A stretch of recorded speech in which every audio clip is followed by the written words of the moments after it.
আমার উম্মতের দুই দল মানুষ স্বেচ্ছায় নিজেরা জাহান্নামে চলে গেছে। ওদেরকে কেউ জাহান্নামে নেয় নাই, নিজেরা নিজের ইচ্ছায় জাহান্নামের দিকে ছুটে গেছে। এক নাম্বার, রিজালুন মাহুম সিয়াতুন কাযনাবিল বাকর ইয়াদরিবুনা বিহান নাস। একদল মানুষ এত বড় বড় গরুর লেজের মতো লাঠি, ওই লাঠি দিয়ে মানুষকে পেটায়।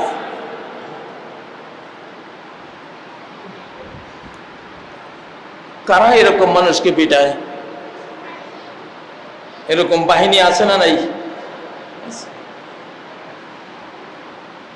একজন মুমিনের গায়ে একটা থাপ্পড় দিলে একটা গোলাম 20 লক্ষ টাকা দিয়ে কিনা একটা গোলামের গায়ে মালিক থাপ্পড় দিয়েছে, নবীজি বললেন জাহান্নাম থেকে বাঁচতে চাইলে ওরে এখন স্বাধীন করে দাও, 20 লাখ টাকা তোমার জলে গেল, পানিতে গেল। যদি জাহান্নাম থেকে বাঁচতে চাও তাহলে এই কেন থাপ্পড় দিলে? আল্লাহর গোলাম, এটা তুই থাপ্পড় দিলি কেন? ওনার অনুমোদন ছাড়া থাপ্পড় কেন দিলে তুমি?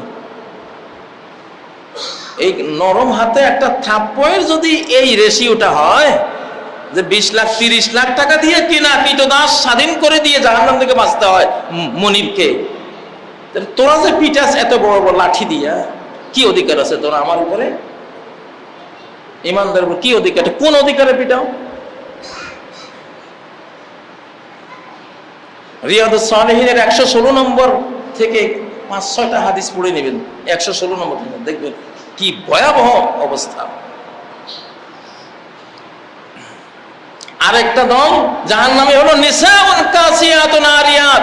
মহিলা পোশাক আছে কিন্তু চামড়া ঢাকছে কিন্তু অবয়ব ঢাকে নাই। যেগুলি ঢাকার অঙ্গ ওগুলির স্কিনও ঢাকতে হয়, অবয়বও ঢাকতে হয়।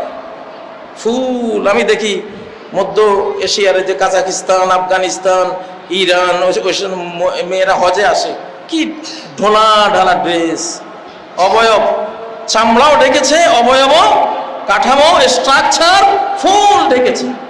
এইটা হলো ফরজ,